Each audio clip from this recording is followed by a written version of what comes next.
bienvenue dans ce nouvel apéro avec Moto Magazine, la petite surprise friandise du vendredi soir. Ça parle culture, moto, histoire, nanar ou moto fantastique. Et aujourd'hui, on est vraiment dans les motos fantastiques. Aujourd'hui, on est le 19 juin. On diffusera cette vidéo plus tard. Mais le 19 juin, il y a Zarco en pôle et Quartararo en deuxième position. Ça nous renvoie à une époque, dans les années 70. Il y avait plein de pilotes privés dans le monde des Grands Prix. Certains faisaient de super résultats et on pouvait avoir dans la presse française le mercredi à la une de Motojournal une moto de course, une TZ, une compé client. André Gouin, tu es le fondateur et président du nouveau club TZ France.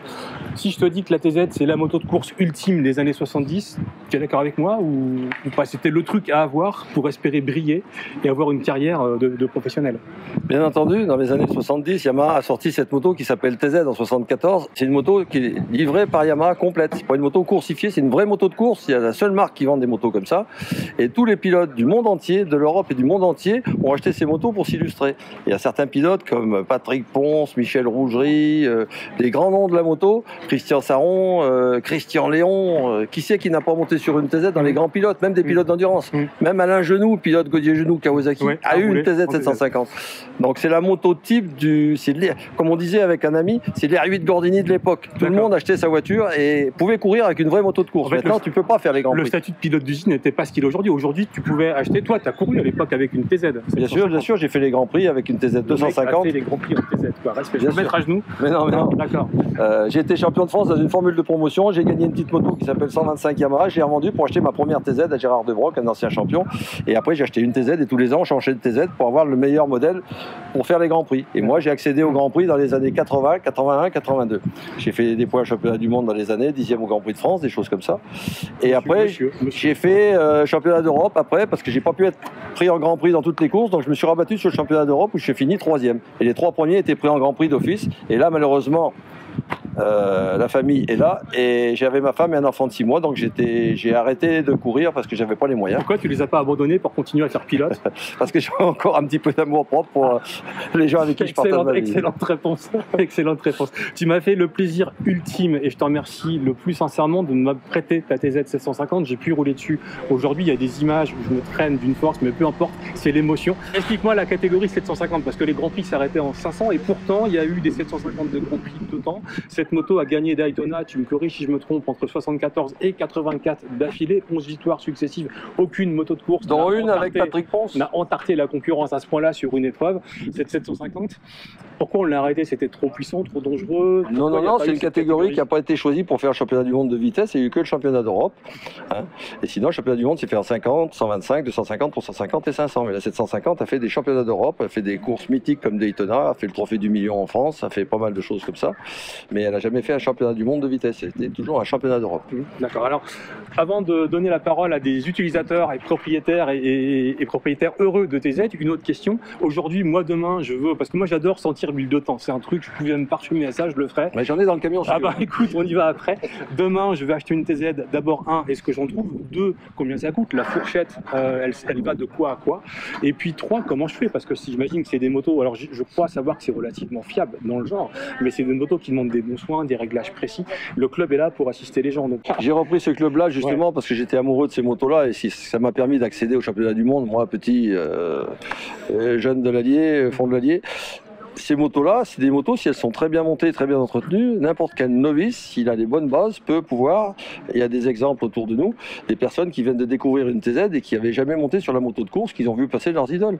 La 125, autant la cylindrée est petite, autant c'est plus pointu à régler, mais il y a des motos, la moyenne de motos dans le TZ Club et des motos les plus courantes, c'est la 350 TZ, qui est assez souple et qui a un moteur assez fiable, parce que c'était des moteurs dérivés de la série, déjà ces motos-là, et quelqu'un qui achète une moto comme ça peut se faire plaisir et partager de bons moments et dire j'ai monté sur une vraie moto de course. D'accord. Tu m'as dit tout à l'heure la 750 on peut aller chercher le pain avec. J'y croyais pas. En fait si, quasiment. Enfin ça rompt pas enfumer le quartier. Hein. Cherchez pas le pain dans la mairie de Paris. Il y a Anne qui va se jeter de la fenêtre. En même temps c'est peut-être une bonne idée. Au niveau tarif, les fourchettes de prix. Alors de fourchette, la moyenne fourchette d'une 350 ça peut aller de 6 000 à 13 000, la moto la plus courante vendue. Tu as des motos à 5 000 €, tu as des petites 250 qui peuvent trouver à 5 et 7 000. Mais entre 5, une moto toute à refaire et une moto toute prête à 13 000 € et après ça dépend les années. Au plus elles sont récentes, au plus elles sont chères. La dernière TZ dans les moyennes qui sont plus rouler avec, c'est des 250, 2000 et quelques, ça vaut 20 000 balles. D'accord. Et l'exception comme une 750, on est sur une fourchette là. Bah ça, c'est des motos d'exception qui sont maintenant des motos de collection et ça vaut un billet de 50 000 euros. D'accord, à minima. Ouais. Voilà. En plus, si elle a pour quelqu'un. Donc le chèque de caution, tu me l'as. Motomag, Thierry, si tu peux envoyer un chèque à monsieur. Merci André, on revient vers toi à la fin. Thierry, tu m'as fait l'immense privilège de me faire la confiance. Je ne sais pas si c'est la définition de la folie douce, tu vois, le mec qui ne me connaît pas, il me dit tiens, on va faire un tour avec ma TZ 250. Merci. Oui. Tu as eu 54 motos dans ta vie, ouais. Tu as une MV 312 RR, une espèce de balle de guerre, et pourtant tu prends un kiff absolu à rouler là-dessus. Le rapport à la TZ, raconte-nous, qu'est-ce qui fait qu'un matin tu t'es levé, tu t'es dit tiens, ma vie serait meilleure avec une TZ. D'où ça vient cette histoire? Déjà, bon, j'étais sur les circuits, donc je voyais de temps en temps des TZ. Et je me suis rappelé que quand j'étais jeune, j'allais sur Charade et je voyais passer les grands champions et gagner sur des TZ. Et je me disais, putain, un jour, j'aurai une TZ. Et ben c'est arrivé, j'ai rencontré déjà André qui m'a mis le virus, un peu plus que celui que j'avais, et puis j'ai racheté cette 250. Et aujourd'hui, bah, pour tout l'or du monde, je m'en sais pas. Parce que c'est un plaisir. Bah, t'as pu l'essayer, hein. C'est un peu moins puissant quand même que celle-là, mais on se marre bien avec. On se marre bien. Et tu l'as depuis quand cette moto? Alors celle-là, je l'ai depuis, maintenant, ça va faire 3 ans et demi. D'accord.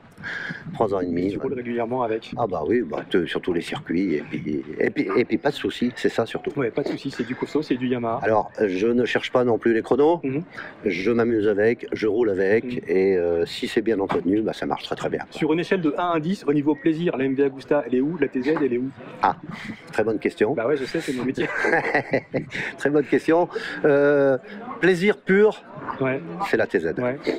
Maintenant, notion de puissance, belle machine, parce que la MV, c'est quand même... là aussi, je voyais Agostini sur une MV, je dis, un jour dans ma vie, j'en aurai une. La moto est signée d'Agostini. Hein, oui, elle est quand même signée Agostini. D'Agostini, tu vois, donc voilà. Donc voilà, d'accord. J'ai suivi ce que je voulais faire. Et sans regret. Ah non, non, pas. On passe à Jean-Marie. Moi, je suis très admiratif parce que dans la vie, faut, comme disait Didier Barbelivien, il faut vivre ses rêves et rêver sa vie. Il faut pas lui chanter une connerie comme ça. Ouais,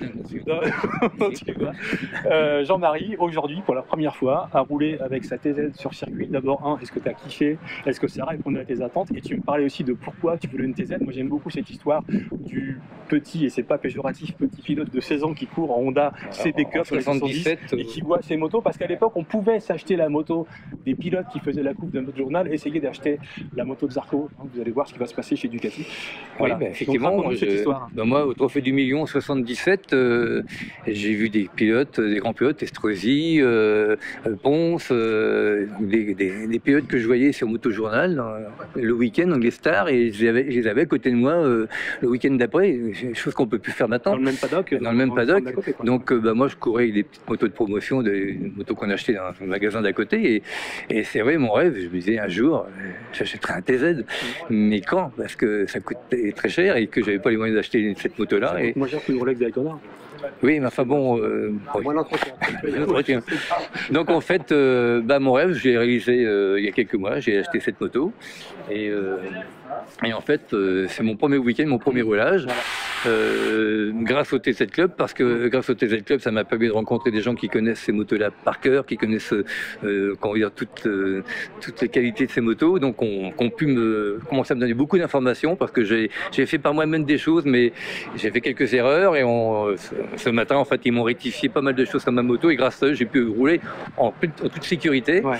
Et sincèrement, là, j'apprends. C'est des balbutiements, parce que c'est violent, ça pousse très fort. Faut pas faire n'importe quoi avec. Il y a aussi un code qu'on va dire sur la piste pour rouler. Donc ça, je connais le code sur la piste, mais la moto, je la connais pas. Et donc, il faut qu'on s'apprécie l'un à l'autre et qu'on arrive à se comprendre. Mais ça va le faire. Et un truc intéressant, tu disais, est-ce que tu es acteur? Donc tu disais, quand j'ai voulu apprendre le métier d'acteur chez le Cours Florent, quand je veux apprendre à faire marcher une TZ, je vais au Club TZ.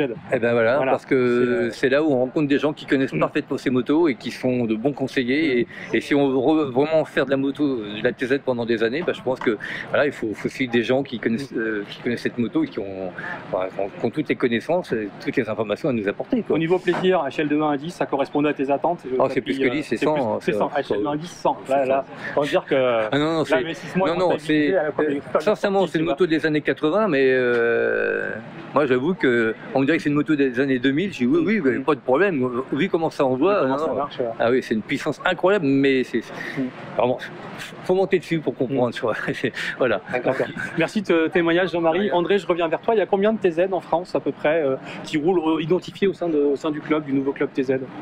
Je sais pas, on est 123 au club, mais il y a des gens qui ont 2, 3, 5, 10 TZ, il y a des collectionneurs, bon, il y a 300-400 TZ. Il y a beaucoup, quoi. Ça fait beaucoup de motos finalement. Ouais. Voilà. Moi, il y a un truc que je trouve intéressant, c'est que le club TZ accepte globalement tous les 2 temps de compétition de ces années-là. Donc, on a vu des 125, enfin des Honda RS, on a vu des Kawasaki KR. un peu bizarrement gaulés, Cork Balicton, tout ça.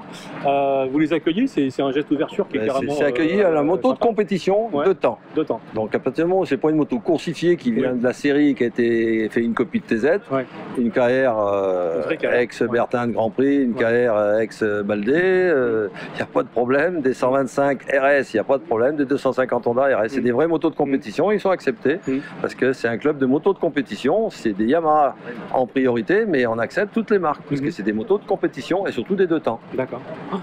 André, merci pour ce témoignage.